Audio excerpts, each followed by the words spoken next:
Today, I want to focus on some of the reasons why you may not be hearing back from people. If you've done all the hard work gathering connections and following all the advice that I've been sharing about finding the right connections and writing emails and being thoughtful about it, and then you're not hearing back, it can feel frustrating. So I want to make sure that we touch on why that may be the case, but also address some of the ways to maximize the chances that you will hear back from people as part of this process. I've sort of identified 5 reasons why you may not hear back from people, and then 5 ways of maximizing your chances to hear back from people. And we'll go through the challenges, and then we'll look at ways to sort of not necessarily overcome each of these, because some of them are not overcomeable, but ways to sort of increase your likelihood of a successful outreach so that you're using your time efficiently. In most cases, in most academic programs, no one gives you time to network, right? They're not saying, well, today, instead of research, I want you all to do networking. They should, but they don't. So most of the networking that you're doing is between other things that you have to do, between your work and your family and your life and all the other things that are going on. So when it works efficiently and you're making lots of connections and benefiting from those, that's great. When it doesn't feel like it's working for you at all, it feels frustrating, and then it makes you feel like networking is not helpful. When it will be helpful, and it is helpful. So that's why I sort of want to spend some time focusing on this today. So reason number 1 that you may not be hearing back from people is that, sometimes people don't see the reason why they would want to connect with you, or not you generally, but people who are reaching out to them. This sort of stems from this idea that I touched on last time, that when you go onto LinkedIn, for example, and you see a bunch of people, and I'm using LinkedIn as our platform just to give you an example of what networking looks like. Obviously, you don't need to use LinkedIn to do outreach and all those types of things, but it's helpful just to, so I can screenshot things and show you sort of a foundation to what networking looks like. But if you go onto LinkedIn, what you are faced with are lots of people, lots of experience. These are all people who work at Google, who are Penn alumni, and that connect button stares at you in the eyes and says, press me and click me, and this will be the answer to all your questions. But it's not. If people don't know you, they may connect with you, and they may have their own personal philosophy that they'll connect with anyone, or they may have their own personal/professional philosophy that they're only going to connect with certain types of people, and that they are filtering who's in their network. It's more helpful to think about your network as people that you do know and have a reason to connect with, as opposed to just anyone who's interested in connecting with you. These are just a couple of connection requests that are sitting in my connection folder right now. So John reached out to me to connect. I had the option to ignore or accept, but there was no message. I looked at his profile. I see he was connected to a couple of people that I have in my network, but no real reason why I would say yes, and no real understanding from my perspective as to why he wanted to connect with me.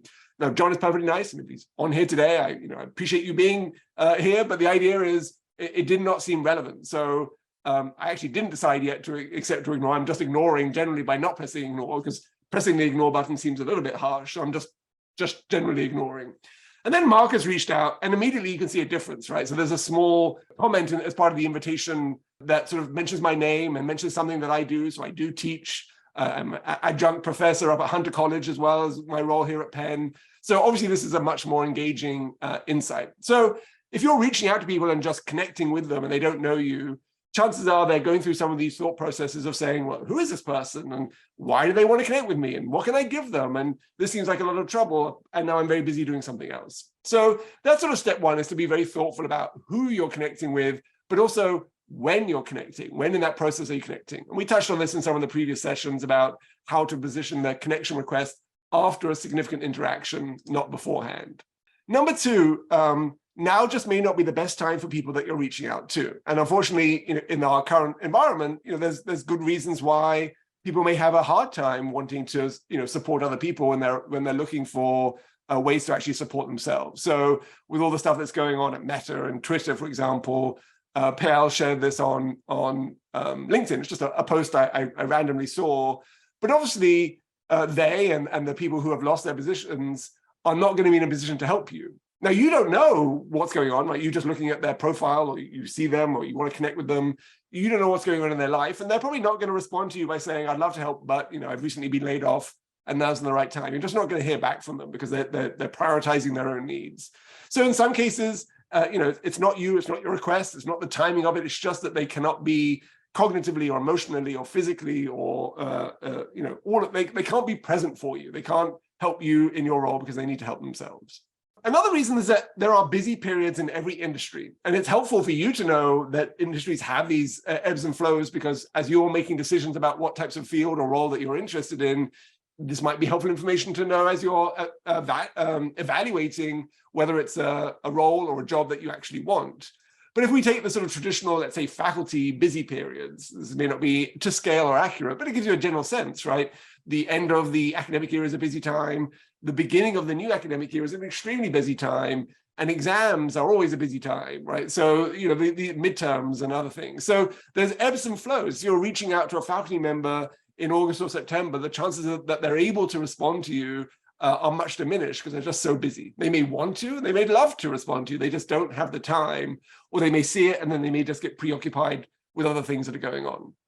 For nonprofits, they may have busy periods of time around the end of their fiscal year. And sometimes that can be the end of the calendar year. Sometimes that can be mid-year in June or July. That's when a lot of things are happening and grants need to be tidied up and things need to be submitted. That's going to be a period for, in case for many nonprofits, where they can't be helpful to you. And then if you're reaching out to people in consulting roles, you know, they're sort of busy all the time. So there may not be ebbs and flows. It may just be if they're between a project or if they have some time, whatever that looks like, right? So knowing that people have different pressures on their time, just like you do in your work, may give you a sense of why it is that you're not hearing back from people. This one I think is an important one in terms of, it sort of connects to that first one I said, where people reach out to you and you say, well, why me? Why am I helpful to you? What's going on here, right? Some people are going to feel undervalued sometimes, depending on what it is that you're reaching out to them or why you're reaching out to them. So let's think about a couple of sort of situations here. I wrote a blog post on this a while back, and again, I'll share the links to the things that I'm sharing in the chat here. So if you want to read this in full, you can. But it was a very sort of personal take on some of the conversations that I have in my own head when people sort of reach out to me. And it was about the sort of the idea that someone reached out, this was pre-pandemic, and said, you know, I'd love to connect with you. Could I take you out for coffee and have a chat? And, you know, it's a perfectly normal thing to do. And most people are like, sure, I can do that. But the internal narrative in my head about going out to coffee, when it's not something I do on a regular basis for myself, and trying to situate where I would go and what happens if I would have a hard time recognizing them and I'd be wandering around feeling awkward. And once if it was busy and there was no place to sit, then what would we do? All of these scenarios, as someone with introverted tendencies who tends to be a strategic thinker, that they all sort of line up in my head. All of this takes more of the time than me just replying and saying, sure, I'd love to, because I have to sort of work through those questions in my own head first before I'm comfortable doing that. And so that sense of awkwardness is all about me, but it gets connected with this person who's reaching out to me because they say, you know, I want to have coffee. Now, if they said, you know, can we set up a Zoom call? I'll be like, yeah, sure. If they say, can I email you? I'll be like, great, let's do it by email, right? So obviously giving people options to connect with you. So it's not just, you know, let's chat, let's meet in person, let's do all these other things. Making it easy for them to say yes by lowering sort of the activation barrier of them being able to respond, I think it's critical, because all of these things take up the time that I could have just been saying yes, and then, you know, another project falls into my lap and off I go and I get busy doing that. Now, again, that's me, that's how I see the world. Everyone's going to see the world slightly differently, but you don't necessarily know when you're reaching out to someone how they see the world. Are they extroverted? Do they have extroverted tendencies, introverted tendencies? Do they like coffee? You know, whatever that is. So you could say, you know, I can take you out for coffee, or we can meet over Zoom, or, you know, I can ask you a few questions by email. Let me know what's best for you. And then you're at least making them feel part of that decision-making process, as opposed to, you know, having coffee thrust upon them. Here's an example of an email that was part of that blog post of something that maybe undervaluing the connections that you're reaching out to in terms of being too upfront or being too broad in your ask, right? I am studying these areas. I found your profile on LinkedIn. I see you work at this place. I'm interested in learning more about your firm and insight into your career field as a whole. I'd love some advice on my resume. Would you be able to meet for coffee, right? So there's lots of elements here, including the coffee question. But the idea here is you're basically, you know, especially with the resume ask, which I have seen people reach out and ask, it's all about you as the person reaching out. This would be great for me. You know, you can give me feedback on my resume and I'll be very happy with that. It's not really about them. There's nothing in this email that sort of values that individual or their lived experience, other than the fact they are working at this firm and have some experience about the industry, right? So it's sort of very much, I want these things. Can we make this happen? As opposed to saying, I see that you have this experience, or I see that you've leveraged your background doing X and are now doing Y. that's so interesting. I'd love to hear about you. I'd love to hear about your experience. I'd love to hear about the process that you went through. So making it about them and making them feel valued is great. Everyone loves to feel valued. And so, that's the key to networking, is making people feel good about the interactions that you have and not making them feel awkward or undervalued. Here's another sort of not best practice when reaching out.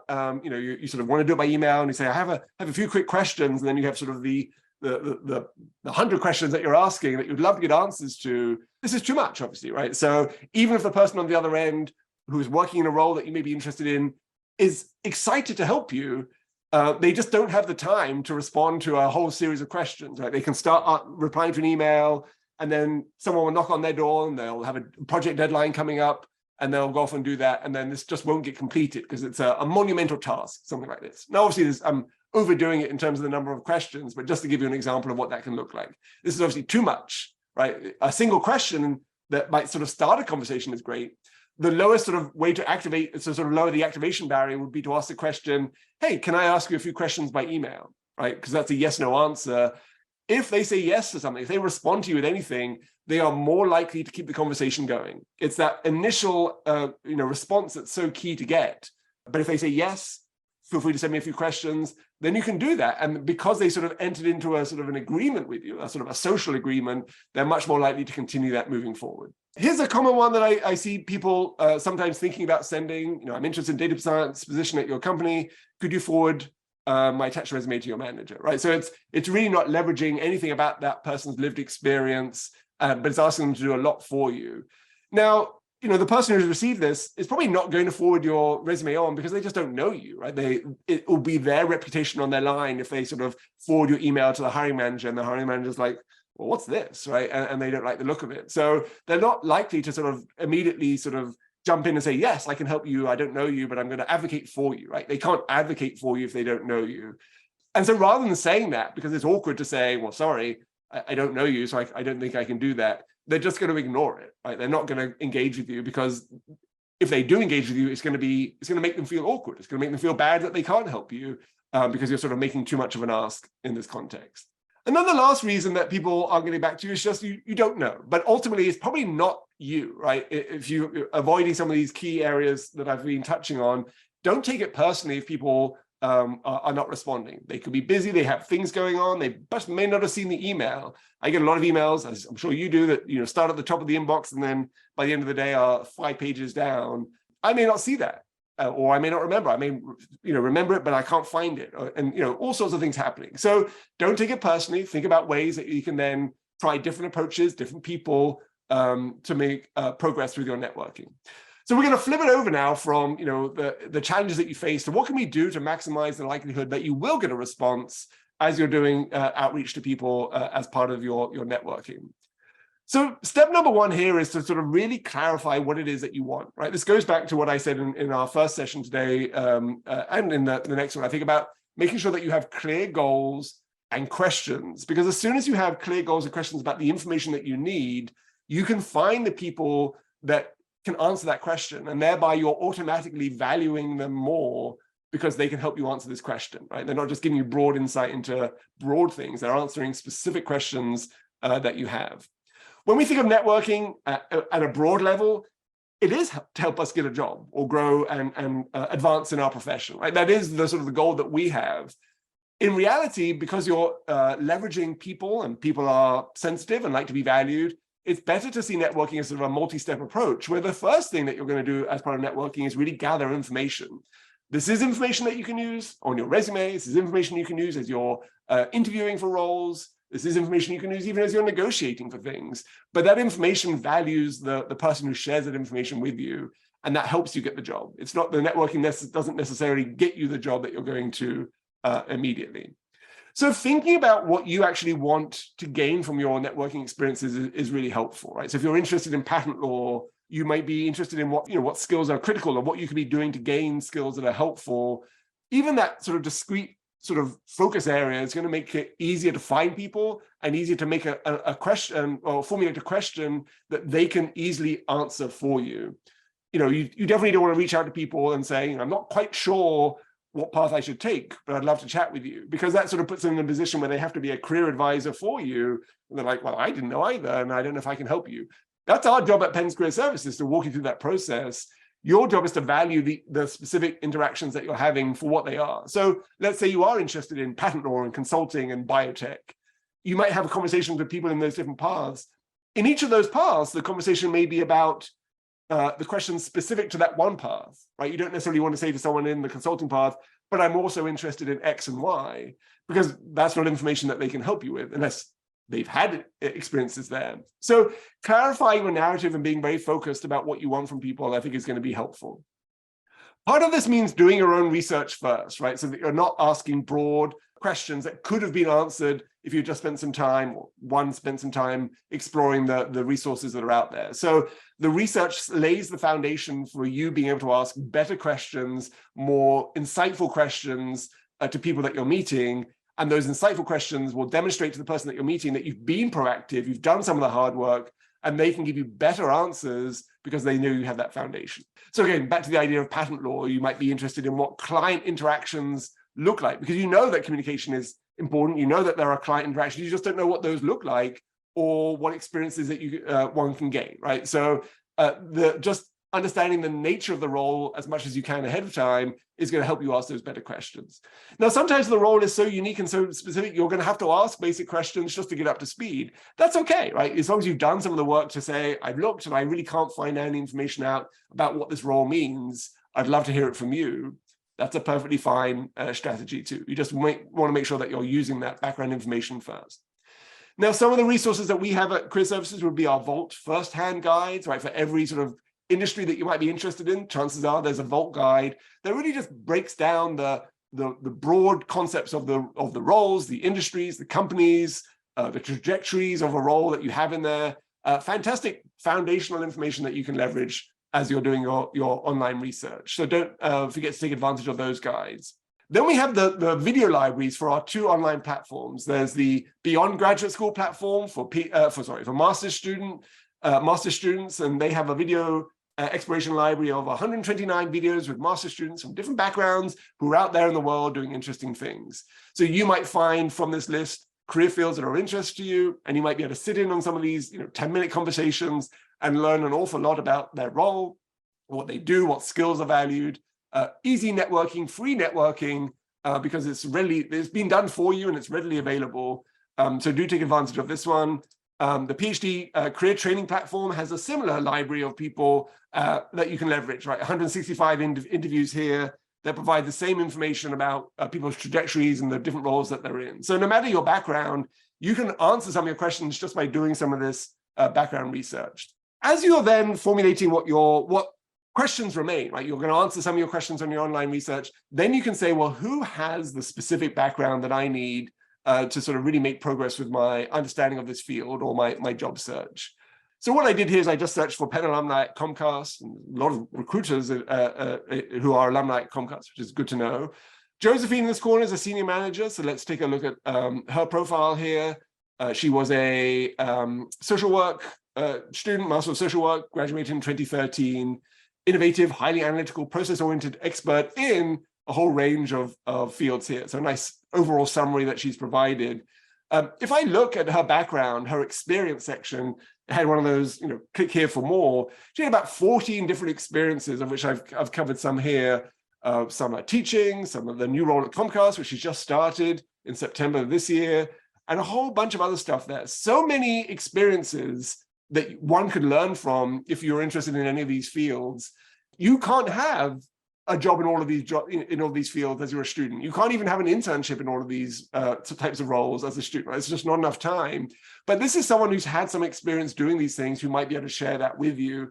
And so because she's been able to jump across all these different fields and now is in a tech field, you can imagine that there will be very specific questions that she could answer about that process that might be helpful to you, right? So at Penn, she has a background here. You can look into, her interest in social justice and social impact, right? And that could be the basis of an outreach that you might have. I'm fascinated by the range of industries that you've worked with, but I'm especially interested in going into the tech field. And, I want to have a social impact on the work that's there. I'd love to hear about how you see that in this new role, given that you've come from these other organizations that have been much more directly connected with the people. Now you're in the tech realm. What's that like? How's that different, right? And so these might be really helpful if these are questions that relate to your own journey moving forward. But when you ask, if you reach out to Josephine and ask those questions, they are really going to value her lived experience. She's been through all those things. She's had to make decisions. She's seen things firsthand. And you're asking her about those experiences, not about what you should do, but about what she did. And then you're going to leverage that information to make decisions about what you can do moving forward. Networking is a social component, right? It's a social experience. And so when you're reaching out to people, bringing in a third person can actually be really helpful. And one of the reasons is, if I were to reach out to a connection that I wanted to speak with, they could ghost me for whatever reason, and no one in the world would know about it except for me. And I'd be like, why have they ghosted me? But if I sort of bring in a third person, then there's sort of slightly more social scrutiny on how they respond to that situation, right? So for Josephine here, I have two mutual connections. So Josephine is a second-degree connection, Ebony and Adam are my first-degree connections. They're also Josephine's first-degree connections. So I can leverage that as I'm reaching out, right? I can speak to Adam and say, hey, Adam, I see that you know Josephine. Do you think she'd be a great person to chat to about social impact careers? And Adam will be like, yes, Josephine is a great person to reach out about those topic areas. And then I write a message, an outreach message to Josephine, and I say, basically what I asked Adam. Adam said you'd be a great person to reach out to about these areas, right? And so what that does from Josephine's perspective, it means that there's a third entity as part of this conversation, right? Her social reputation is somewhat linked to how she responds to me, because Adam said you'd be a great person, and then if she doesn't respond, and Adam finds out that she doesn't respond, Adam's like, oh, well, that's unlike Josephine, right? And so none of this may happen. This is all sort of subconscious thinking as people are thinking about their social networks. But by bringing in that sort of third entity, you're much more likely to sort of encourage, in a positive way, people to respond to you. Now, obviously, if Adam reached out directly and said, hey, Josephine, Joseph wants to reach out to you, that's going to dramatically increase the chances that she responds, right? Because now there's a physical person as part of that conversation. But even name dropping Adam, saying, you know, Adam said that you'd be a great person, is going to increase the likelihood that they will respond to you. And then follow up when you are reaching out but not hearing back is also a key part of the process, right? So if you don't hear back from someone, don't immediately assume that they don't want to speak with you, or they're busy, or bad things are happening. They just may be busy at that point in time, or they may have missed the email. So this is not a recommended schedule that everyone should follow. This is just me thinking out loud about what I would suggest to people as they are reaching out to people. But you might reach out, a couple of weeks after the first outreach effort that you've made. You didn't hear anything back, and just follow up with a polite, I'm not sure if you missed my message, but I was reaching out for this, looking forward to chatting with you. If now's not a good time because you're busy, just let me know and I'll circle back at another time, right? So you can not send the same message, but add on a message on top that sort of says, you may be busy, just let me know, right? Just a simple, I'm very busy right now. And then I'll postpone and I'll snooze my outreach, as it were, for a later time. Let's say you do that and you follow up again, you still don't hear back. Maybe you wait another couple of weeks, or maybe you wait just sort of, slightly longer, give them some time to get out of whatever it is that they are doing right now, and then you try again. At some point, obviously, you just need to stop and you need to move on. There are plenty of other connections out there that you could leverage as part of your outreach. You'll be surprised when, 6 months later, someone responds and says, oh, I just found your email again. I'm happy to chat, right? That happens all the time. Don't take it personally. There are many connections who can share insights that will help answer your questions. But this is just a sort of a general strategy that means that, you have to be proactive. If you don't follow up at all, you may miss an opportunity to start a conversation because they just didn't see the original email. That happens to a lot in many cases. So just the suggestions here. Some quick resources. This is the Beyond Graduate School platform, building connections for career success, how to write an elevator pitch, how to do information interviews, how to create a strategy around it. So this is a great video here that you can leverage as part of your continuing education on this topic. These are the two that I shared previously, how to grow your network from the PhD career training platform and building relationships during your PhD.